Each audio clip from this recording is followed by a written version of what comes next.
Ink Ribbon.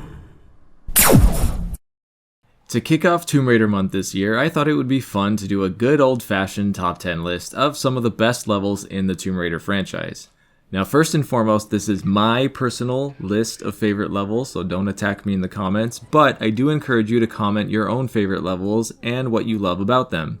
We'll see how many people agree or disagree with my choices. So, sit back and relax because here is my list of the top 10 levels in Tomb Raider. Number 10.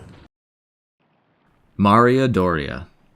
Originally intended to be the Titanic, the SS Maria Doria level takes place on a cruise ship that sank to the bottom of the ocean, but not before flipping over. This makes it so not only are you navigating a ship, but everything is upside down.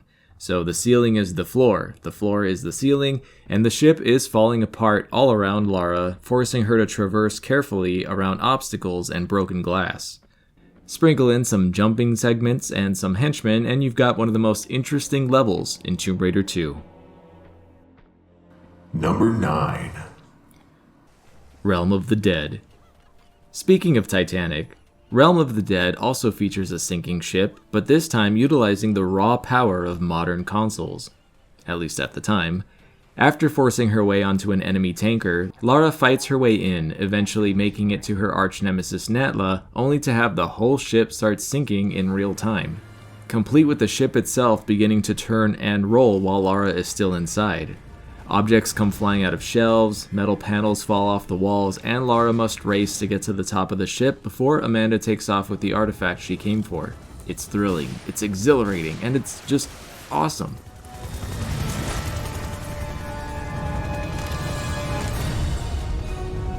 Number 8. Home Sweet Home. After you beat Tomb Raider 2, you are treated to Lara sitting comfortably on her bed next to a soothing fire, examining the dagger she worked so hard to get. But all this comes crashing to a halt when her home is raided by mercenaries hoping to steal it back from her. The level is short and sweet, and Lara, armed with nothing but a shotgun and a bathrobe, takes down every single bad guy in a final cementing of her ownership of this new artifact. It's such an iconic level that it was even recreated in the Tomb Raider movie. Number 7. Bioresearch Facility.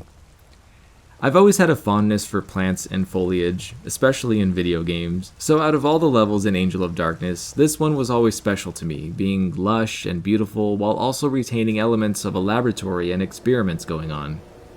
On top of this, Lara traverses catwalks in a giant greenhouse area, and it just has a really unique aesthetic, which is why I had to put it on this list. Number 6. The 13th Floor. I know that a lot of Tomb Raider fans just rolled their eyes, but hear me out. This level is really cool. I know it's not a tomb, but I think modern levels really add a lot of variety to the games, even if they are borrowing a lot from a certain movie. But aside from that, it ties back to her history with Von Croy and the Iris, all while wearing a stretchy catsuit. Also, fun bit of trivia, the special guns used by the super soldiers are taken out of the movie Eraser, which is my all-time favorite Arnold Schwarzenegger movie.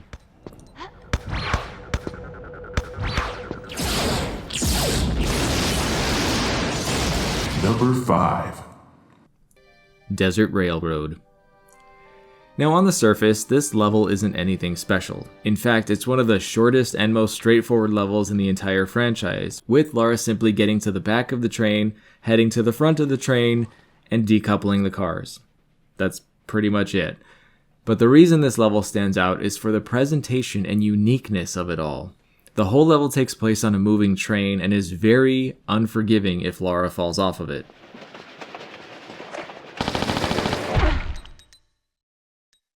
The shaky camera, the sound effects, the moving backgrounds, just A+ all around. Also, one of my favorite things to do in this level involves a glitch at the very end. If you run and jump towards the cutscene trigger, Lara will be roadkill. But the game doesn't register it, so it just continues as if nothing happened.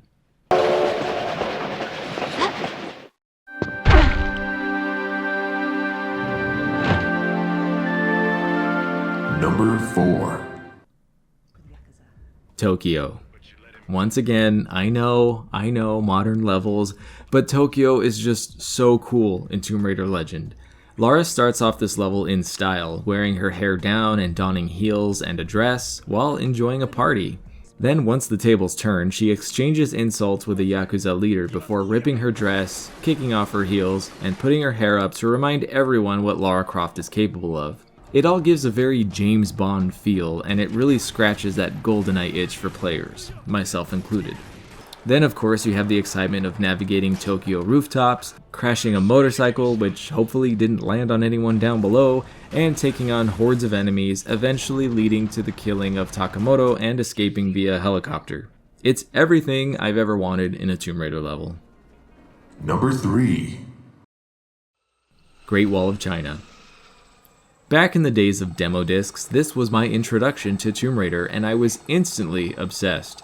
And this level still holds up as a great way to introduce anyone to this game. Lara starts the level by rappelling from a helicopter and entering a cave, avoiding tigers and climbing onto the Great Wall of China, and it's just breathtaking. Well, it was back in the day. Trust me, this was amazing in the 90s. But it's short-lived because continuing, Lara suddenly has to dodge spiders, traps, boulders, and if you make your way down to the gorge at the very end, multiple T-Rexes. Need I say more? Number 2. Nevada. Now, I can't really explain myself on this entry, but Nevada is just one of those levels that I love, and I'm not sure why. I was born and raised in the desert, so you think this wouldn't do it for me. But honestly, it's just so atmospheric, and it really does a great job of creating a setting that is interesting and immersive, even for a PS1 game. Cacti, rattlesnakes, vultures, military aircraft, everything you could ever need. And I think one thing that really creates such a soothing, almost cozy feel in these levels are the various pools of sparkling water. From large puddles to enormous bodies complete with waterfalls, it just ties it all together and it's special. Also, the whole Area 51 thing is really cool, even though that's not until a later level. Number 1. The Remnants. The environments in Underworld are, in my opinion, the most beautiful levels in all the franchise, and yes, I'm even including the reboots. The coastal Thailand levels are by far the best example of this, having the most absolutely lush and rich foliage I have ever seen in Tomb Raider. You start the level with Lara's boat parked on the tropical waters below, and you make your way up the mountain, passing all sorts of plants as wild parrots observe her actions, flying away if she gets too close. Combining this with climbing sections, wild tigers, which you can tranquilize, thankfully, big beautiful temples complete with giant statue puzzles that are reminiscent of the Tomb Raider movie, it is just so nice.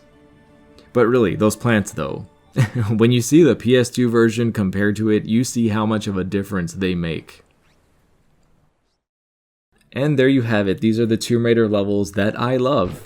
I really love so many in this franchise, and this list changed a lot as I was making it, but I'd love to know what you think of these choices, as well as what your favorite levels in the Tomb Raider franchise are. If you like this video, then please climb the obstacle to reach the switch that opens the door to lead you to hitting that like button, and you can subscribe for more gaming videos just like this one. Remember to drink water, and until next time, I'm Kai Morgan, and as always, thanks for watching Ink Ribbon. And a very special thank you to all of my Patreon supporters and YouTube members. Your extra support means the world to me and helps me keep making content for you guys.